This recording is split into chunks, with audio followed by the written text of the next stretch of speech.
ফেসবুকে স্ট্যাটাস দিয়ে শহীদ মুগ্ধ, শহীদ আবু সাইদের মায়েদের সামনে যারা মুজিবাদের জন্য নতুন করে কান্না করেন তারা ফ্যাসিবাদের দালাল, তাদের রুখে দিতে হবে বলে মন্তব্য করেছেন জামায়াতের ঢাকা মহানগর উত্তরের সেক্রেটারি ডক্টর রেজাউল করিম। শনিবার 16 আগস্ট সন্ধ্যায় জামায়াতের যুব বিভাগ লক্ষ্মীপুর শহর শাখার উদ্যোগে আয়োজিত যুব দায়িত্বশীল সমাবেশের প্রধান অতিথির বক্তব্যে তিনি এসব কথা বলেন।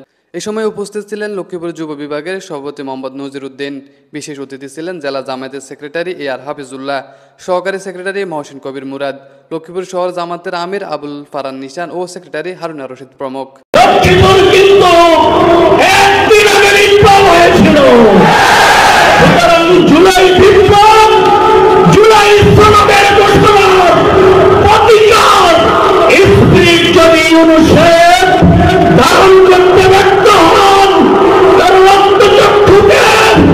আপনি যদি ভয় পান তাহলে মনে রাখবেন আমরা বলে গেলাম এই লক্ষ্মীপুরের মাটি থেকেই একদিন আগে আন্দোলন শুরু হবে।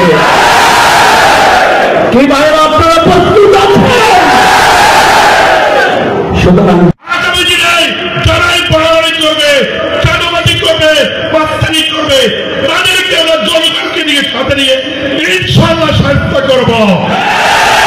সকল ষড়যন্ত্র মানে দিয়ে ইসলামী ছাত্র শিবির কিন্তু ঢাকা বিশ্ববিদ্যালয়ের বুকে ভূমিকা রাখিয়ে আসছে। ইনশাআল্লাহ আমাদের বিজয়ের সূচনা ঢাকা বিশ্ববিদ্যালয় থেকেই শুরু হবে ইনশাআল্লাহ। আপনি কি মনে করেন ফ্যাসিবাদী আচরণ যারা করবে তারাই ফ্যাসিস্ট? বর্তমানেও যারা ফ্যাসিবাদী আচরণ করবেন, ফ্যাসিস্ট ঘোষণা দিতে বাংলাদেশের ছাত্র জনতা দেরি করবে না। আমাদের বন্ধুপ্রতিম দায়িত্বশীল ভাইরা, আপনারা কিভাবে জামাতের বিরোধিতা করতে গিয়ে জান্নাত জাহান্নাম নিয়ে টিটকারি করেন?